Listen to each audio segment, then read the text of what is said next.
You never want a serious crisis to go to waste.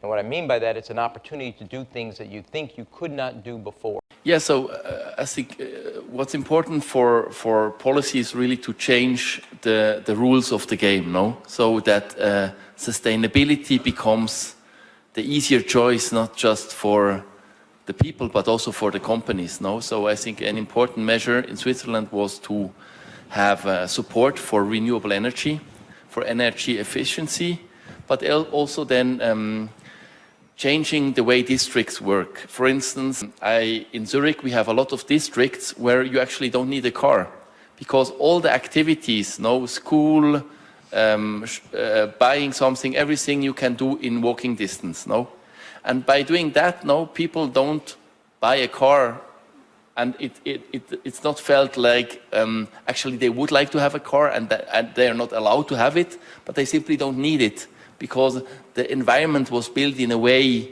that they don't need it. And I think this is what policy needs to do. They have to change the environment.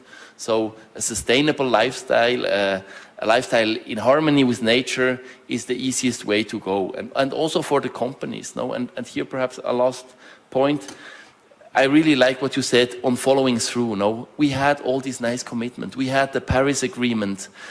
We also here at World Economic Forum have every year very nice commitments. What's important is really to follow through and also to shed the light. Sometimes you're very critical with those who are acting, say there are, and we need to be critical, and see that there's no greenwashing, but we should also put the light on those who are not acting. And I think policy needs to try, and I think, for instance, Biden's suggestion that the government only buys with companies who commit to Paris, who commit to science-based targets. I think that's a smart policy. So that policy tries to leverage also the action from companies and somehow gets all companies to act. I think this is a smart way to do politics. In the end, policy needs also to be smart because, again, we need to have the buy-in from all the population, else we're not re-elected and change is not happening. So it needs to be smart policy, which is at the same time also transformative. 2023. I express this cordial welcome on behalf of the Board of Trustees and my colleague, Jorge Brend, is the President, and all the members of the Management Board, as well as all the people who are here to make your stay here enjoyable and productive. We couldn't meet at a more challenging time. We are confronted with so many crises simultaneously.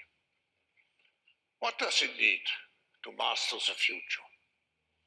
I think to have a platform where all stakeholders of global society are engaged.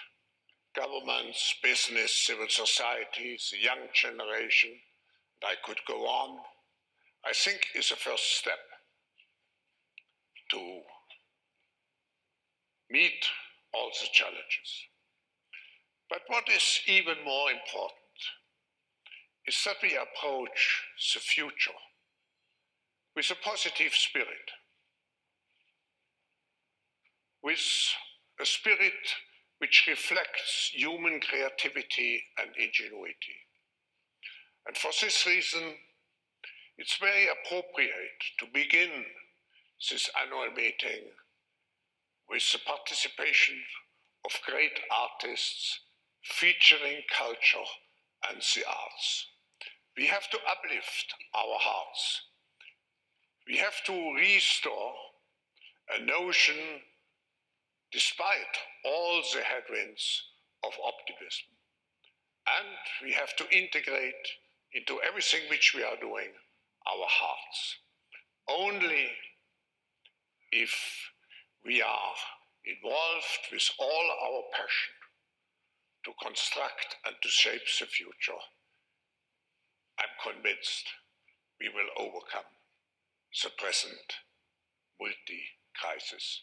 So again, the International Fund for Agriculture Development, who have changed in the way we address food security. and also protecting nature, mitigating and adaptation of climate change with Conservation International.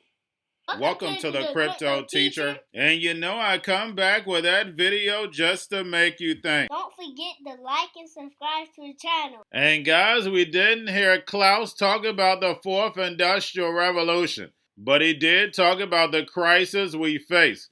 But we know the NWO caused the problem, wait for the reaction, and run in with the solution. And we know they want these 15-minute communities where everything is 15 minutes away. They want to control your movement, and that's where carbon credits come in. As you can see, they don't want cars. But of course, they're going to create the crisis that you feel like you're giving it up instead of them taking it. And guys, why is blockchain and tokenization so important in this Davos? Because it's the future. Because it's for the fourth industrial revolution. Remember, the robots, algorithms, and drones cannot run without money. And that's the reason why they have to get us off fiat and move us over to these stable coins and CBDCs, which are illegal. And that's the reason why they're going to push regulation, so therefore they can push these digital assets into law. Now we have Jeremy from Circle, which is USDC, is going to be speaking tomorrow. We have Brad Garlinghouse, which is going to be speaking on the 19th. And we know 2023 is very important because it starts the building year. And we know China, the dragon, is going to flip that switch in 2024. And the United States will be ready in 2025. And from 25 to 2030, the fourth industrial revolution would have been built. And the reason why the World Economic Forum and Davos is so wonderful, because you get to see the actors and actresses who are the puppets of the NWO. And like I stated, guys, we know the reason of the climate agenda, because it's going to allow the NWO to control your movements. And remember, blockchain gives the NWO the all-seeing eye. And remember, the crypto teacher told you, because he knows, when it comes to the New World Order, it's all planned out. You have a wonderful day. We're going to a different economy, and we're going to be learning more about that as we go. But clearly, we're learning that things can be done from remote locations. We're learning that technology can replace people even more than we thought. We're not going back to the same economy. We're recovering, but to a different economy, and it'll be one that is more leveraged to technology, and I worry that that is going to make it even more difficult than it was for many workers. In Silicon Valley, and my friends who work in technology know that what we did to the manufacturing workers, we are now going to do to the retail workers, the call center workers, the fast food workers, the truck drivers, and then even bookkeepers, accountants, insurance agents, lawyers, and on through the economy. So what happened to the manufacturing workers is a very clear sign. And so we'll import Chinese-based CBDC technology. So it's going to be CBDC in a box provided to you by the People's Bank of China.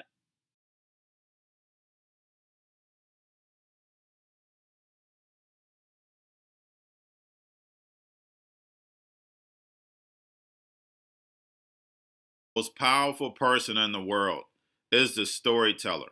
The storyteller sets the vision, values, and agenda of an entire generation to come. Steve Jobs. And guys, you know I truly believe in this. When you look at the New World Order, they're the storytellers. And that's the reason why I wrote my New World Order book. But guys, now it's time to change the current generation. And I wrote 3 kids' books. You know I love the Trinity because I understand the power that's in it. So I have 3 books. We have an opportunity to change the generation, to educate, not just me, but I want to show you that I take action on a daily basis. And I want you to take action on a daily basis.